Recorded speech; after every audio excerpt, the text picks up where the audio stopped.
नमस्कार दोस्तों, इस वीडियो में हम लोग बात करेंगे आज केमिकल स्टॉक्स में हुई बहुत बड़ी भारी गिरावट के बारे में। क्योंकि हम लोग को आज बहुत ही बड़ा फॉल टॉप के स्टॉक्स जो केमिकल के हैं उसमें हम लोग को देखने को मिला, जिसमें दीपक नाइट्राइट और अल्काइल अमीन्स ये सब प्रमुख हैं। तो क्यों हम लोग को इतना बड़ा गिरावट हम लोग को देखने को मिला है, चार्ट पे हम लोग चल के एनालाइज करेंगे दोस्तों, तो आप लोग को बहुत कुछ सीखने को मिलेगा। तो इसलिए आप वीडियो के अंत तक बने रहिए ताकि आपको फायदा हो। तो हम लोग पहले तो एक्सपर्ट का क्या ओपिनियन है उसके बारे में बात करते हैं। तो एक्सपर्ट ने बोला है क्योंकि वीक क्वार्टर 2 का रिजल्ट आया है बहुत सारे केमिकल स्टॉक्स का, इस कारण से हम लोग को देखने को मिल रहा है कि एक नेगेटिव सेंटीमेंट बना है केमिकल स्टॉक्स पे और स्टॉक्स फॉल किया है। ये बड़े बड़े एक्सपर्ट्स का मानना है। और हम लोग देखें कि इसमें नवीन फ्लोरीन का पहले आया है। नवीन फ्लोरीन एक शानदार केमिकल स्टॉक है, इसमें आरजे राकेश झुनझुनवाला जी का भी स्टेक है।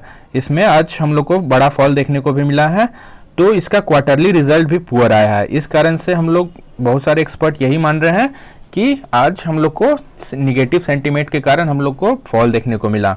लेकिन मैं ऐसा नहीं मानता हूं कि सिर्फ निगेटिव सेंटीमेंट के कारण आज हम लोग को इतना बड़ा फॉल देखने को मिला। तो हम लोग चार्ट पे चल के एनालाइज करके देखते हैं कि क्यों इतना बड़ा फॉल हम लोग को देखने को मिला और क्या हम लोग का स्ट्रेटजी होना चाहिए, क्या हम लोग को और भी बाई करना चाहिए कि हम लोग को वेट करना चाहिए। तो चलिए चार्ट पे चलते हैं।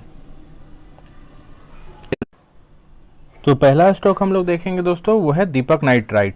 दीपक नाइट्राइट एक स्पेशलिटी केमिकल बनाता है और बहुत ही शानदार स्टॉक है और पिछले 1 सालों में मल्टी बैगर रिटर्न भी दिया है। तो हम लोग को क्या इसमें अभी एंट्री करना चाहिए, क्या हम लोग को स्ट्रेटजी होना चाहिए, ये हम लोग देखते हैं। तो हम लोग एक 20 का मूविंग एवरेज यूज करते हैं, हम लोग जीरोधा का चार्टिंग प्लेटफॉर्म यूज कर रहे हैं और एक 200 डेज का मूविंग एवरेज चाहिए। और तीसरा हम लोग को चाहिए पिवट लाइंस या इसको पिवट पॉइंट्स भी बोलते हैं। और पिवट पॉइंट जो हॉरिजॉन्टल लाइन आपको शो हो रहा होगा, पिवट लाइंस बेसिकली सपोर्ट या रेजिस्टेंस बताता है। अगर प्राइस अपवर्ड मूवमेंट करेगा तो पिवट लाइन के द्वारा रेजिस्टेंस मिलेगा प्राइस को, अगर डाउनवर्ड मूवमेंट प्राइस करेगा तो पिवट लाइंस के द्वारा सपोर्ट मिलेगा। इतना तक क्लियर है। और जो हमारे पुराने व्यूअर्स होंगे वो जानते होंगे कि हम लोग एक थंब रूल याद करते हैं कि प्राइस 200 डेज के मूविंग एवरेज के नज़दीक रहता है, वैसे सिचुएशन में हम लोग बाई करना पसंद करते हैं। चाहे तो प्राइस 200 डेज के मूविंग एवरेज के करीब रहे, चाहे 200 डेज के मूविंग एवरेज के ऊपर रहे, चाहे बेस्ट होता है 200 डेज के मूविंग एवरेज के प्राइस नीचे चले। तो ऐसे सिचुएशन में हम लोग बाई करेंगे तो हम लोग बड़ा सा अप मूव कैप्चर कर पाएंगे। लेकिन चूंकि केमिकल स्टॉक्स बहुत ही ज्यादा बुलिश थे तो इसलिए 200 डेज पे आ ही नहीं रहा था और यहीं से टर्न हो जा रहा था। तो जैसे ही करेक्शन करके 200 डेज के मूविंग एवरेज के करीब आता है और 20 का लाइन फिर से इंक्लाइंड हो जाता है, वैसे सिचुएशन में हम लोग अपना क्वांटिटी को बढ़ाते हैं। तो फिलहाल हम लोग बात करें तो दीपक नाइट्राइट में हम लोग देख रहे हैं कि एक मैसिव बुल रन हम लोग को देखने को मिला, बहुत ही ज्यादा बड़ा बुल रन हम लोग को देखने को मिला है। और प्राइस 200 डेज के मूविंग एवरेज और 20 के मूविंग एवरेज से बहुत ही ज्यादा दूर है, दोनों के बीच में स्पेस है। इसी को हम लोग बोलते हैं स्पेस कॉन्सेप्ट, मतलब बहुत ही ज्यादा स्पेस हो चुका है। तो अब प्रॉफिट बुकिंग आएगा बड़े बड़े इन्वेस्टर के द्वारा, ऑपरेटर्स के द्वारा। तो यहाँ पे हम लोग को देखने को मिल रहा है इस पिवट पे इसको रेजिस्टेंस, हैवी रेजिस्टेंस देखने को मिला है करीब 2911 के प्राइस पे। और हम लोग को कुछ रिजेक्शन कैंडल हम लोग को देखने को मिला है, इन्वर्टेड हैमर टाइप का आपको दिख रहा होगा। तो ये सिग्नल दे रहा है कि इस रेजिस्टेंस को प्राइस बीट नहीं कर पा रहा है, ऊपर जाने का प्रोबेबिलिटी कम है। तो हम लोग को यहाँ पे कुछ प्रॉफिट बुक कर लेना चाहिए था। मान लीजिए 10 स्टॉक्स है तो 3-4 स्टॉक्स हम लोग को निकाल देना चाहिए। ये बहुत ही इंपॉर्टेंट बात है दोस्तों, प्रॉफिट बुकिंग भी बहुत ही जरूरी होता है क्योंकि हर बड़े इन्वेस्टर यही करते हैं। क्योंकि समय समय पे आपको अगर 200 डेज से प्राइस बहुत ही ज्यादा दूर चले तो कुछ प्रॉफिट बुक करना चाहिए। और कभी भी हम लोग को अगर स्टॉक्स मान लीजिए एक दिन फॉल किया, जैसे आज दीपक नाइट्राइट फॉल किया 12%, तो बहुत सारे मित्र हमारे आज बाई किए होंगे दीपक नाइट्राइट में, चाहे तो एवरेजिंग किए होंगे। वो बहुत ही रॉन्ग स्ट्रेटजी है। कोई एक दिन के फॉल से ही वो बाई ऑन डिप्स नहीं होता है, जो आप लोग को सिखाया जाता है बाई ऑन डिप्स केवल एक दिन के फॉल से नहीं होता है।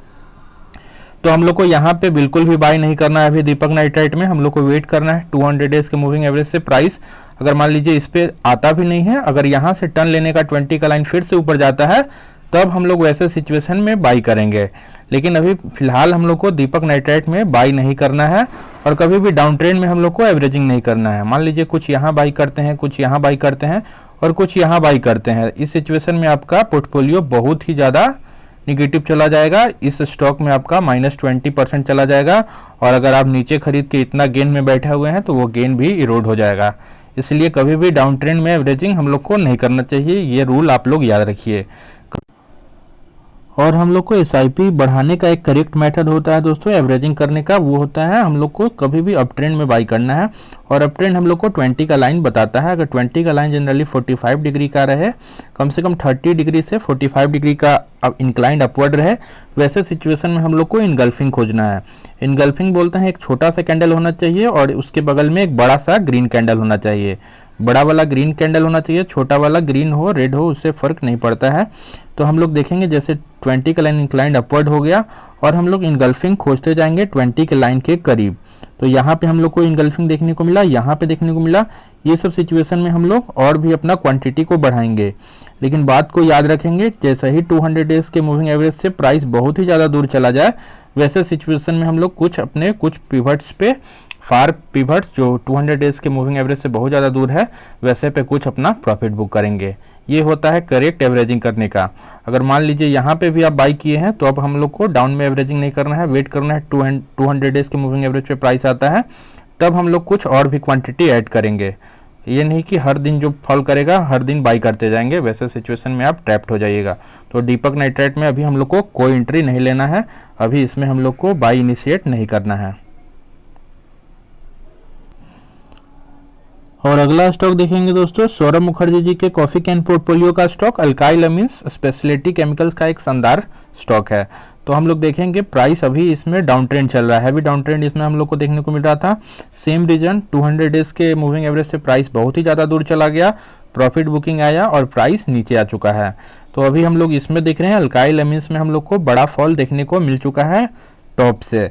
तो फिलहाल इसमें भी हम लोग को कोई एंट्री नहीं बनाना है। अगर यहाँ पे हम लोग को अपवर्ड्स अगर 20 का लाइन इंक्लाइंड होते हुए दिखता है तो कुछ हम लोग क्वांटिटी लेंगे, नहीं तो वेट करेंगे 200 डेज के मूविंग एवरेज पे आने के लिए। तो अभी हम लोग को अल्काइल अमीन्स में भी वेट एंड वॉच करना है, कोई बाई नहीं करना है। और बहुत सारे मित्र इसमें वही गलती कर रहे होंगे, यहाँ पे अगर कोई बाई किए होंगे तो और डाउन ट्रेंड में एवरेजिंग करते जा रहे होंगे। देखिए क्लासिक एग्जाम्पल है डाउन ट्रेंड में एवरेजिंग का, यहाँ खरीदिए, यहाँ खरीदिए, यहाँ खरीदिए, यहाँ, और आपका पोर्टफोलियो -20% इस स्टॉक में चला गया। तो कभी भी डाउन ट्रेंड में एवरेजिंग नहीं करना है। और अगला स्टॉक है दोस्तों पीडीलाइट इंडस्ट्रीज, फेविकॉल बनाने वाला कंपनी, शानदार केमिकल स्टॉक, इसको तो पोर्टफोलियो में होना चाहिए। तो हम लोग फिलहाल इसमें भी कोई एंट्री नहीं लेंगे क्योंकि हम लोग देख रहे हैं यहाँ पे एक प्राइस को बहुत ज़्यादा रेजिस्टेंस मिल रहा है। ये हॉरिजॉन्टल ऊपर वाला हॉरिजॉन्टल जो लाइन है इस पे प्राइस को बहुत ही ज़्यादा रेजिस्टेंस मिल रहा है। तो यहीं से हम लोग को फॉल एक देखने को मिला है और होप है इसमें कि और भी प्राइस बहुत नीचे आ सकता है। तो इसलिए पीडीलाइट इंडस्ट्रीज अभी 200 डेज के मूविंग एवरेज से बहुत ज़्यादा दूर चल रहा है। तो फिलहाल इसमें कोई हम लोग को बाई इनिशिएट नहीं करना है, ना हम लोग को डाउन ट्रेंड में एवरेजिंग करना है। तो पीडीलाइट आपके पोर्टफोलियो में तो ज़रूर होना चाहिए, लेकिन अभी बाइंग रेंज में नहीं होना चाहिए। तो नेक्स्ट स्टॉक अब हम लोग बात करते हैं। अगला स्टॉक जो हम लोग देखेंगे दोस्तों वो है बालाजी अमीन्स, ये भी स्पेशलिटी केमिकल का एक शानदार स्टॉक है। तो इसमें भी सेम रीजन वही है, क्योंकि प्राइस 200 डेज के मूविंग एवरेज से बहुत ही ज़्यादा दूर चला गया है, क्योंकि इसमें बहुत ज़्यादा हैवी बुल रन था। तो प्राइस अपवर्ड्स बहुत ही ज़्यादा दूर चला जा चुका है। तो जिनके पास है अभी भी कुछ प्रॉफिट बुक कर सकते हैं, क्योंकि प्राइस और भी ज़्यादा नीचे आ सकता है। क्योंकि इसमें केमिकल स्टॉक्स में अभी वीक क्वार्टरली रिजल्ट भी आया है, तो सेंटीमेंट भी कुछ निगेटिव हो सकता है। इस कारण से प्राइस 200 डेज के पास आएगा तब हम लोग क्वांटिटी ऐड करेंगे। अगर लॉन्ग टर्म के इन्वेस्टर हैं तो अभी वेट करें, इसमें बने रहें, लेकिन फिलहाल इसमें कोई एंट्री नहीं लेना है और कभी भी हम लोग को डाउन ट्रेंड में एवरेजिंग नहीं करना है। तो बालाजी अमीन्स में भी हम लोग को अभी कोई बाई नहीं करना है। तो आप लोग होप ये मेथड आप लोग को समझ में आ रहा होगा, कोई रॉकेट साइंस नहीं है दोस्तों, बहुत ही ईजी मेथड है। हम लोग को वेट करना है 200 डेज के मूविंग एवरेज पे प्राइस आएगा, वैसे सिचुएशन में हम लोग बाई करके अपना छोड़ देंगे। और 200 डेज के बहुत ज़्यादा दूर चला जाए तो हम लोग कुछ प्रॉफिट भी बुक करेंगे। तो फिलहाल बालाजी अमीन्स में भी कोई हम लोग को एंट्री नहीं लेना है। अब हम लोग चलते हैं नेक्स्ट स्टॉक पे। और नेक्स्ट स्टॉक की बात करें दोस्तों तो वो है लक्ष्मी ऑर्गेनिक्स। ये अभी फिलहाल ही लिस्ट हुआ है, स्पेशलिटी केमिकल का एक शानदार स्टॉक है। तो बहुत सारों के पोर्टफोलियो में लक्ष्मी केमिकल्स भी होगा या लक्ष्मी ऑर्गेनिक्स भी होगा। तो अभी हम लोग को क्या करना है, इसमें क्या स्ट्रेटजी अपनाना है वो हम लोग बात करते हैं। तो इसमें तो 200 डेज का लाइन हम लोग को देखने को नहीं मिलेगा, क्योंकि प्राइस अभी 200 दिन इसको नहीं हुआ है लिस्ट हुए, तो हम लोग को 200 डेज का मूविंग एवरेज हम लोग को इस चार्ट पे नहीं नज़र आ रहा है। लेकिन स्ट्रेटजी क्या होना चाहिए वो हम लोग बात करते हैं। तो जहाँ तक आप देख रहे होंगे, इस पिवट से प्राइस टकराता है और इसको ब्रेक नहीं कर पाता है, और ये एक रेजिस्टेंस लाइन हम लोग को देखने को मिल रहा है। इसी से प्राइस क्या हुआ कि कुछ दिन कंसोलिडेट करता है और प्राइस नीचे आने का कोशिश करता है। अगर 20 का लाइन इंक्लाइन डाउनवर्ड्स हो जाता है और प्राइस 2-3 कैंडल और नीचे बना लेता है, वैसे सिचुएशन में हम लोग समझ जाएंगे कि इसमें भी डाउन ट्रेंड आ चुका है, और कभी भी हम लोग को डाउन ट्रेंड में एवरेजिंग नहीं करना है दोस्तों। अब हम लोग वेट करेंगे, जैसे ही 20 का लाइन फिर से इंक्लाइन करके अपवर्ड्स जाने लगेगा, तब हम लोग इसमें कुछ क्वांटिटी को बाई करेंगे, क्योंकि 200 डेज का लाइन रहता तो हम लोग और भी अच्छा से एनालाइज कर पाते। लेकिन अभी हम लोग को सिर्फ 20 के लाइन पे ही जजमेंट लेना पड़ेगा। तो प्राइस अभी हम लोग देख रहे हैं कि नीचे डाउनवर्ड फॉल कर रहा है, क्योंकि इतना कंसोलिडेशन हम लोग को देखने को मिला। एक ट्रायंगल पैटर्न भी आप लोग को दिख रहा होगा, तो प्राइस और भी बहुत ज़्यादा नीचे आ सकता है। तो फिलहाल लक्ष्मी ऑर्गेनिक्स में भी हम लोग को कोई बाई इनिशिएट नहीं करना है, और जिनके पास होगा वो कुछ प्रॉफिट यहाँ पे बुक कर सकते हैं, और जिनके पास अभी नहीं होगा वो भी इसमें कोई एंट्री, नया फ्रेश एंट्री नहीं लेना है। तो वॉच लिस्ट में आप लोग रख सकते हैं, लेकिन इसको अभी बाइंग रेंज में नहीं रखना है। तो होप आप लोग को वीडियो अच्छा लगा होगा दोस्तों, आपको एक्सप्लेनेशन भी अच्छा लगा होगा। अगर वीडियो अच्छा लगा होगा तो लाइक कीजिएगा, चैनल को सब्सक्राइब कीजिए और अपने दोस्तों में शेयर कीजिए, ताकि वो भी बेनिफिट हो सकें। चलिए, थैंक यू।